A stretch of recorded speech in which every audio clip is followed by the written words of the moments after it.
Sudario de Turín, caso del rigor mortis mágico.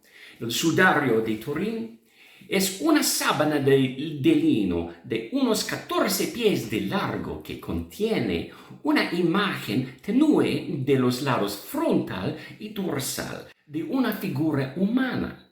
Se supone que esta sábana es el sudario funerario de Jesucristo.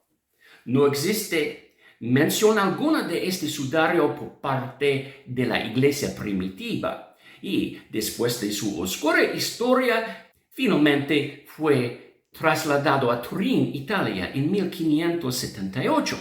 14 años después de la muerte del hereje, o quiero decir, el reformador Juan Calvino.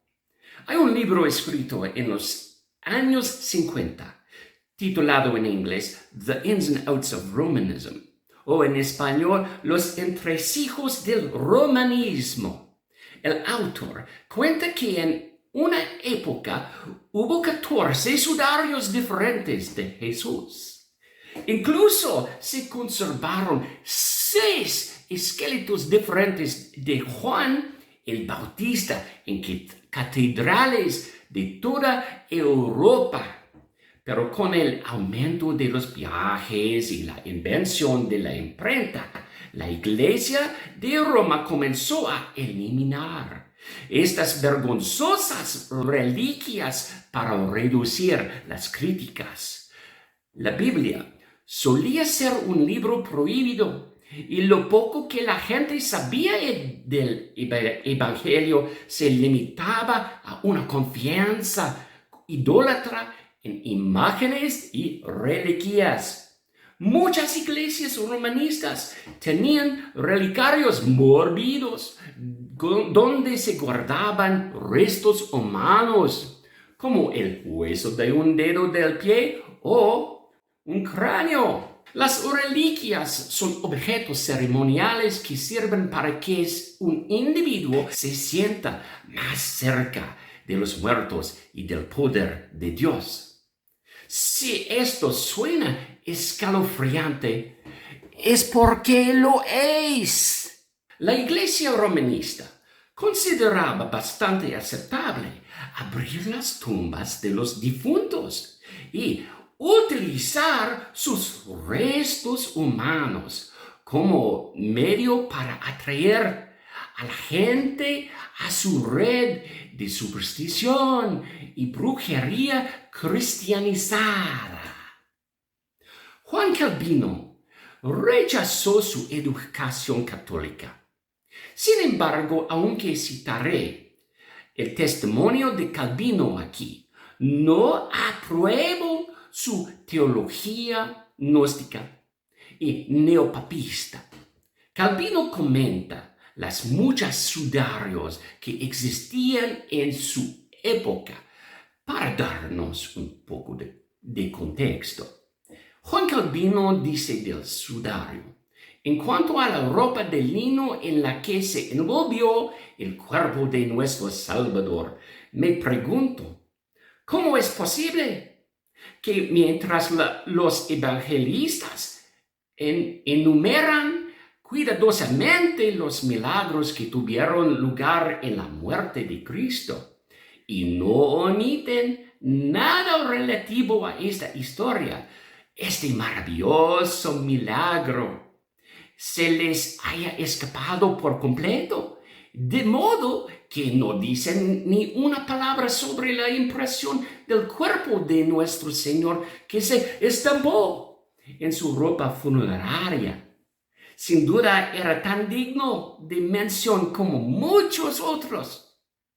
Juan declara que Pedro entró en el sepulcro y vio los paños de lino tendidos en un lugar aparte, pero no menciona la impresión milagrosa. En cuanto a los sudarios en varias iglesias, Calvino observó: en todos los lugares donde pretenden tener los lienzos funerarios, muestran un gran trozo de lino con el que se cubría todo el cuerpo, incluida la cabeza. Y, en consecuencia, la figura exhibida es la de un cuerpo entero. Pero el evangelista Juan relata que Cristo fue sepultado como acostumbran a sepultar los judíos. Juan 19:40. Lo que era esa manera se puede aprender, no solo de los judíos que todavía observan la práctica, sino también de sus libros que explican lo que era esta antigua práctica. Era así. El cuerpo era envuelto por sí mismo hasta los hombros, y luego la cabeza por sí misma era atada alrededor con una servilleta atada por las 4 esquinas, formando un nudo. Así lo expresa también el evangelista cuando dice que Pedro vio los lienzos en que habían envuelto el cuerpo tirados en un lugar y la servilleta que habían envuelto alrededor de la cabeza tirada en otro. Juan 20:6-7. Esas fueron las observaciones de Juan Calvino. Y en este raro caso, sus observaciones son útiles. Los defensores del sudario de Turín hacen extrañas afirmaciones basándose en la imagen.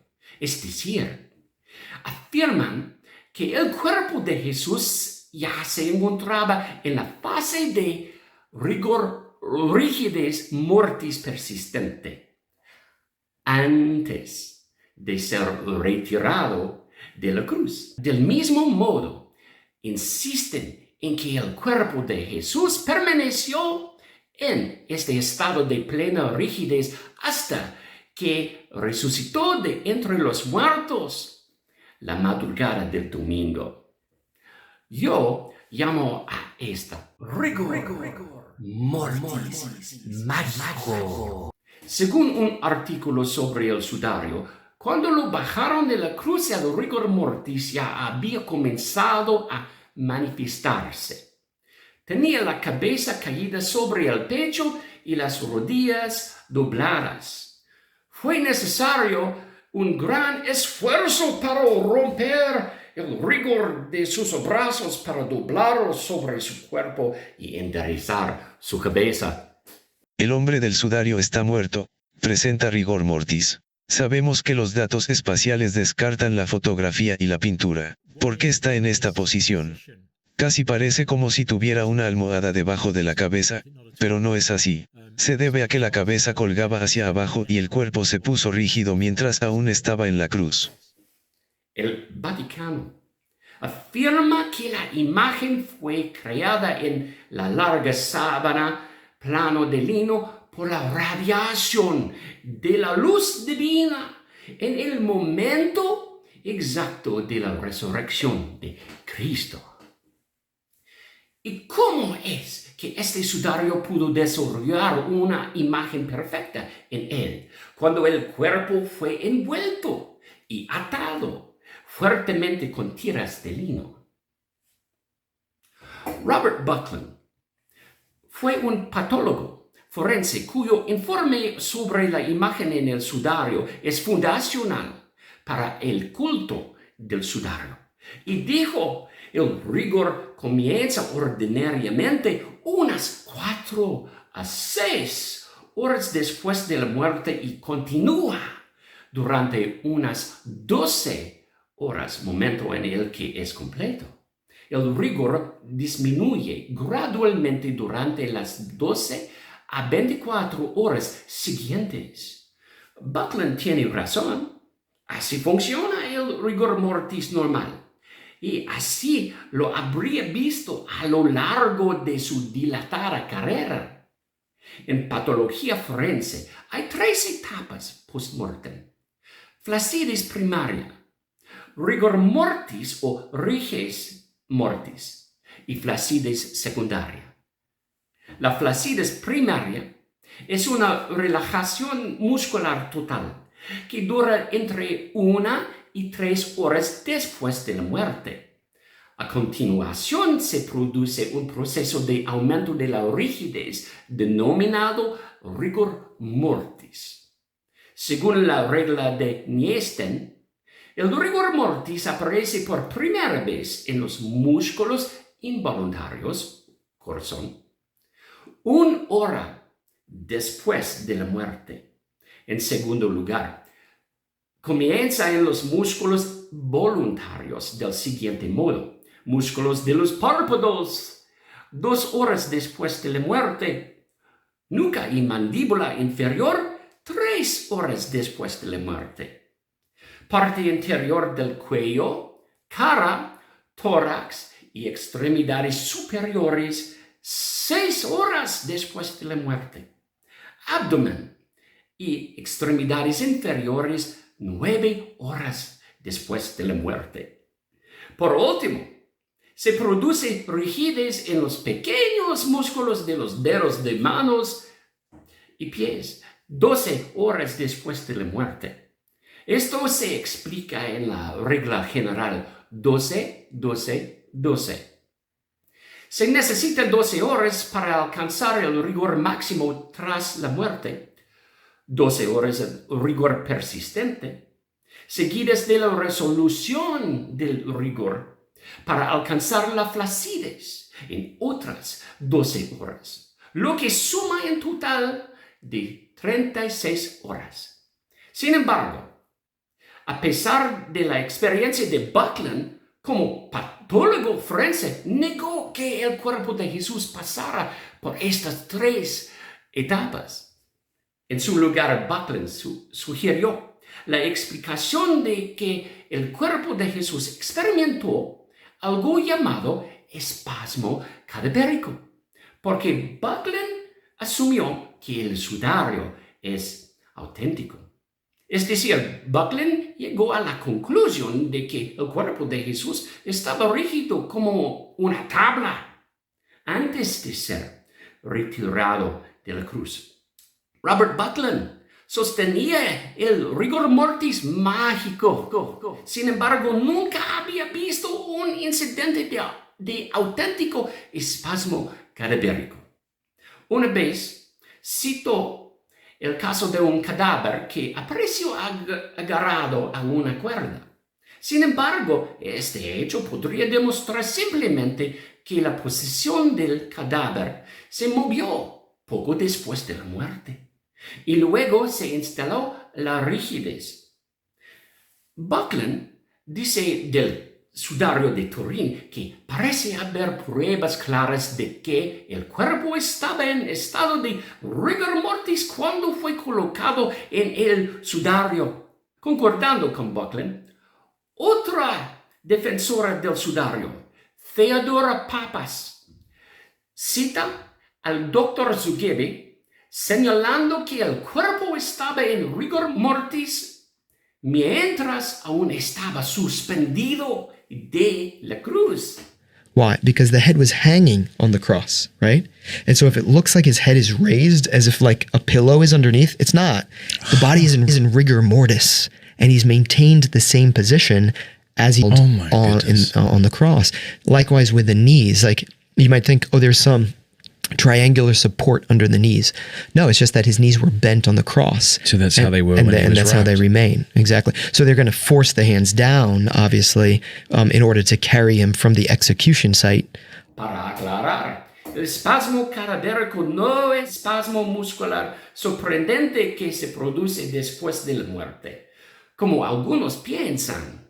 Más bien, el espasmo cadavérico, también conocido como rigor mortis instantáneo o rigidez instantánea, es allegadamente una forma rara de rigidez muscular que se produce en el momento de la muerte en algunas personas y que persiste en el periodo de rigor mortis. En otras palabras, los defensores del sudario como Buckland y Theodora Papas apelan a un rigor mortis milagroso o mágico que se instaura en el momento de la muerte y que pasa por alto los estados de flacidez primaria y secundaria. La pregunta es, ¿el espasmo cadavérico es real o es un mito? La mayoría de las investigaciones sobre el supuesto fenómeno indican que no existe tal fenómeno como el espasmo cadavérico. En segundo lugar, todas las fuentes forenses admiten que no existe ningún mecanismo biológico que explique su ocurrencia. De hecho, cuando se cree que un cadáver ha sufrido rigidez instantánea, es atribuible al rigor mortis normal. La evidencia de rigor mortis no es evidencia de espasmo cadavérico. Las personas ejecutadas por electrocución pueden presentar a veces cierta rigidez muscular, pero esta se debe a la electrocución y no a un espasmo cadavérico. El problema del espasmo cadavérico es que no ha sido observado. Wikipedia afirma que existe muy poca o ninguna base fisiopatológica o científica que apoye la validez del espasmo cadavérico. Aunque el término espasmo cadavérico se utiliza habitualmente, en general se considera un mito en la ciencia forense y la patología. No existe ninguna base científica que respalde el concepto de rigidez instantánea en un cuerpo fallecido inmediatamente después de la muerte. En cambio, la rigidez post-mortem, conocida como rigor mortis, es un proceso que se desarrolla gradualmente tras la muerte. Un artículo revisado por pares sobre patología forense de Bedford y Socos, 2013, sostiene que el espasmo cadavérico no existe. Tu imaginación. Pregunta: ¿puede la patología forense ayudarnos a comprender las Sagradas Escrituras? Viernes, de las 3 a las 6 p.m. Desde el momento de la muerte de Jesús hasta que el sello la tumba hubo un margen de 3 horas. Y es improbable que se hubiera notado el comienzo del rigor mortis. 3 p.m. viernes a 3 a.m. sábado. Hay 12 horas desde el momento de la muerte de Jesús hasta que se ha desarrollado el rigor mortis completo. De las 3 a.m. del sábado a las 3 p.m. del sábado hay 12 horas. Persiste el rigor mortis, con el cuerpo en un estado de máxima rigidez. El cuerpo de Jesús habría estado rígido, como una tabla. Desde las 3 de la tarde del sábado hasta las 3 de la madrugada del domingo transcurren otras 12 horas.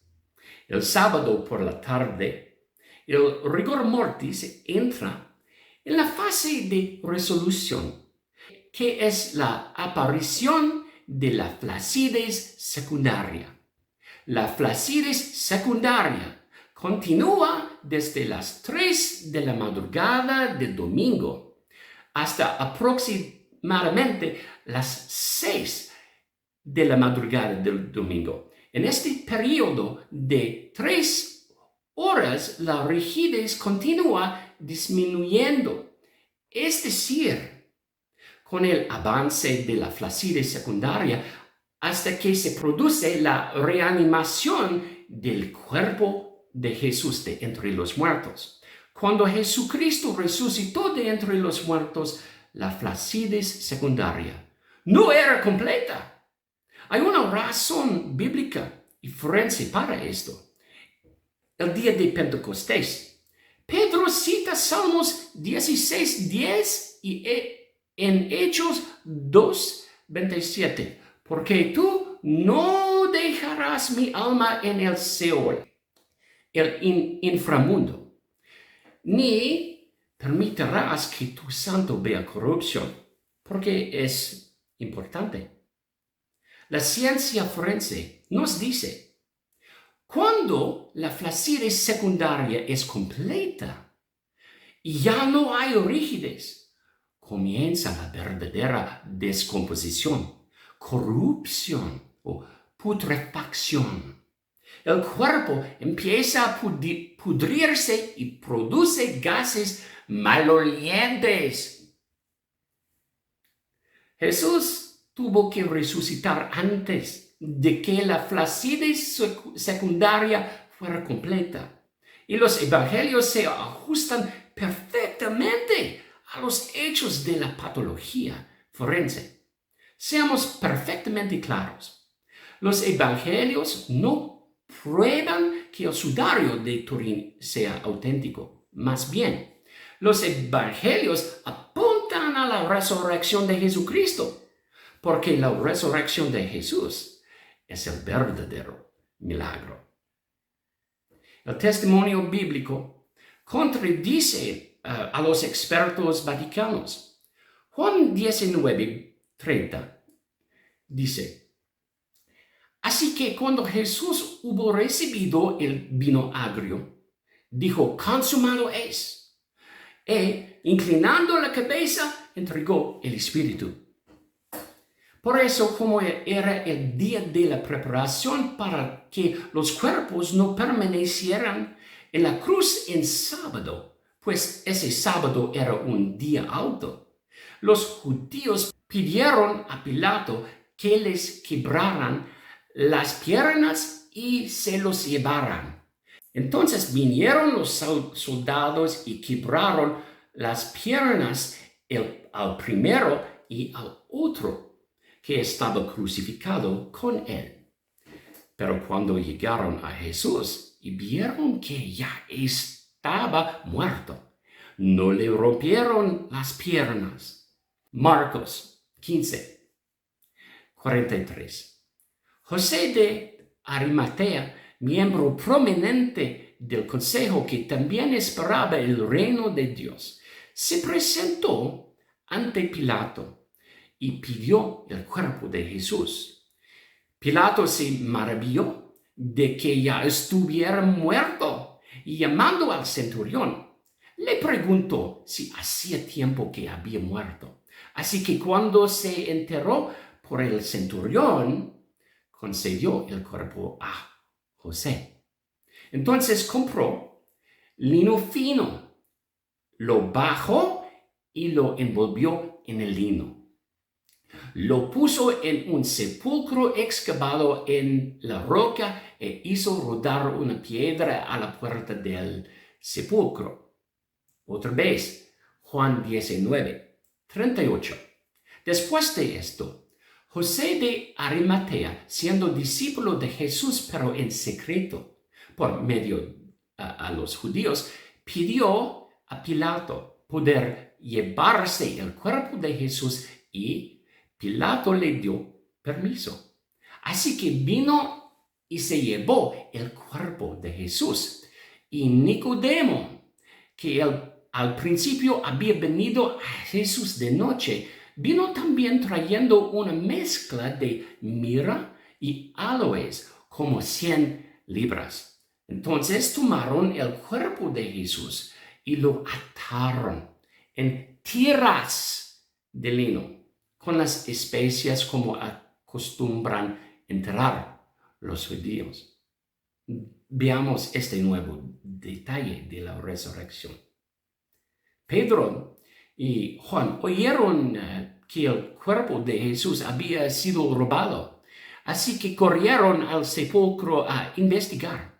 En Juan capítulo 20, Versículo 4. Entonces corrieron los dos juntos y el otro discípulo se adelantó a Pedro y llegó primero al sepulcro. Y él, inclinándose, miró dentro y vio los lienzos tendidos, pero no entró. Entonces vino Simón Pedro siguiéndole y entró en el sepulcro y vio los lienzos, plural, tendidos allí. Y el pañuelo que había estado alrededor de su cabeza no tendido con los paños de lino, sino doblado en un lugar aparte. El Espíritu Santo quiere tu veredicto. ¿Vas a creer en un rigor mortis milagroso o mágico? ¿Un espasmo cadavérico que va en contra de los hechos establecidos de la patología forense? ¿O vas a dejar que los relatos evangélicos hablen por sí mismos? Los evangelios mencionan todos los hechos, milagros y circunstancias de la muerte y resurrección de Jesús.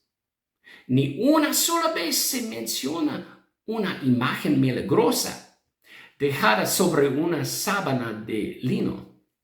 También hemos visto que el rigor mortis mágico de los defensores pasa por alto tanto la flacidez primaria como la secundaria. Sin la rigidez mágica, las reivindicaciones especiales del sudario no pueden sostenerse. Hemos sabido que la afirmación de los expertos en sudarios del Vaticano no se corresponde con la regla de Niesten ni con la regla 12-12-12. El Vaticano apela a rigidez cadavérica, un fenómeno que los patólogos forenses rechazan por considerarlo un mito. Si la imagen de la figura del sudario es producida por un cuerpo humano en estado de rigor o rigidez persistente, no puede tratarse del cuerpo de Jesús de Nazaret. Pregunta: ¿en qué estás poniendo realmente tu fe? ¿En quién estás poniendo tu fe? El Vaticano se apropia indebidamente tanto de la Biblia como de la ciencia forense para suscitar la fe en una sábana.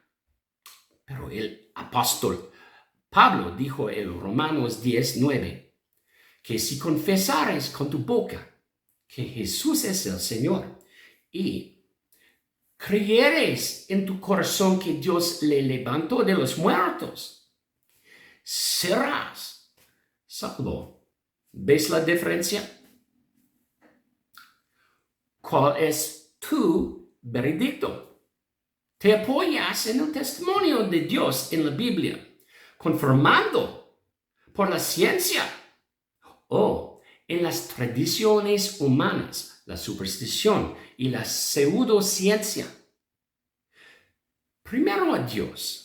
La segunda parte concluye el examen del sudario con una comparación artística y anatómica que demuestra que la imagen del sudario es una obra de arte